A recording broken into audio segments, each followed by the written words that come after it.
We had to rebuild the front of the building. On number 22, we had to rebuild from ground level up to the wall plate. They did a very careful process of recording the bricks and everything went back as existing. We've uncovered a painted sign on the front of the building. So number 21 was originally a confectioner's, so there was a sweet shop in there at one point. And there's a history of painted sign in Kidderminster, so it's fantastic to have found that. There was fewer structural repairs required on the roof than we thought. They obviously needed some tiles replacing, so we found a match for those. And there have been some structural repairs, but it was in a lot better condition than was first anticipated.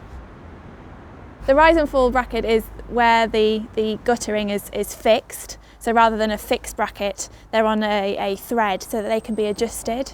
So that the gutter will move with the slope of the roof, because on a new build it would be a straight line, but in this situation it's not. In terms of the new extensions, we wanted to make sure that the proportions were complementary to the existing cottages and make sure that the domestic additions in terms of the kitchens and bathrooms didn't detract from the existing spaces. So in terms of the roof structure, we looked at the condition of the existing timbers. There was a timber decay survey undertaken. So in some instances, new timber had been added adjacent to the existing rafters.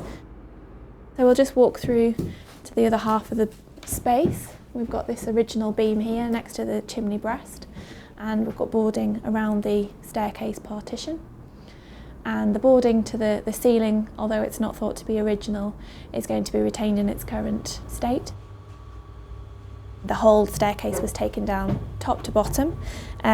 Because they were built into the wall, that meant some of the partitions had to be also taken out and rebuilt.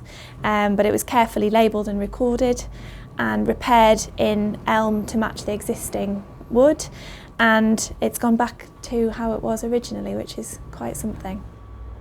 So down in the cellar we have a vaulted ceiling, which is directly underneath the tiled floor of number 22, and there was some repairs required here, so we've pieced in new brickwork to replace where there was a hole in the floor. And we've got the coal chute, which was originally open to the external yard area. And then we've got a small aperture on this wall here, which is an interesting feature, possibly thought to have been alleged to have a light on there whilst people were using this space.